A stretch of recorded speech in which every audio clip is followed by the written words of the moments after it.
മനുഷ്യൻ എന്നും സുഖം കൊതിക്കുന്നവനാണ്. ഭക്ഷണത്തിലും വസ്ത്രത്തിലും പാർപ്പിടത്തിലും സന്താനങ്ങളിലും കുടുംബത്തിലും ജോലിയിലും ഒക്കെ അവൻ സുഖം കണ്ടെത്താൻ ആഗ്രഹിക്കുകയും അവൻ സുഖം കണ്ടെത്താനുള്ള വഴികൾ തേടുകയും ചെയ്യുന്നു. എല്ലാ നിലക്കും ഒരു മനുഷ്യൻ സന്തോഷവാനാണ്, സുഖവാനാണ് എന്ന് പറഞ്ഞാലും അവൻ ഏറ്റവും കൂടുതൽ ആഗ്രഹിക്കുന്ന സുഖം ലൈംഗിക സുഖമാണ്.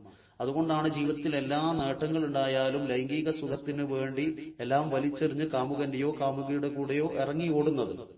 മുത്തുനബി സല്ലല്ലാഹു അലൈഹി വസല്ലം പറഞ്ഞു, ഒരാൾ തന്റെ ഇണയുമായി ലൈംഗിക ബന്ധത്തിൽ ഏർപ്പെടുമ്പോൾ അവളോട് വളരെ സ്നേഹത്തിലും സന്തോഷത്തിലും സംയോഗത്തിൽ ഏർപ്പെടട്ടെ. അവിടെ ആവശ്യം തീരുന്നതുവരെ അവൻ കാത്തു നിൽക്കട്ടെ. തന്റെ ആവശ്യം തീർന്നു കഴിഞ്ഞാൽ അവൻ ധൃതി കാണിക്കരുത്. ഇദാ ജാമഅ അഹദുക്കും അഹ്ലഹു ഫൽയസ്തുഖ്ഹാ സുമ്മ ഇദാ ഖളാ ഹാജതഹു ഖബല അൻ തൻഖളി ഹാജതഹ ഫലാ യുഅജ്ജിൽഹാ ഹത്താ തൻഖളി ഹാജതുഹാ.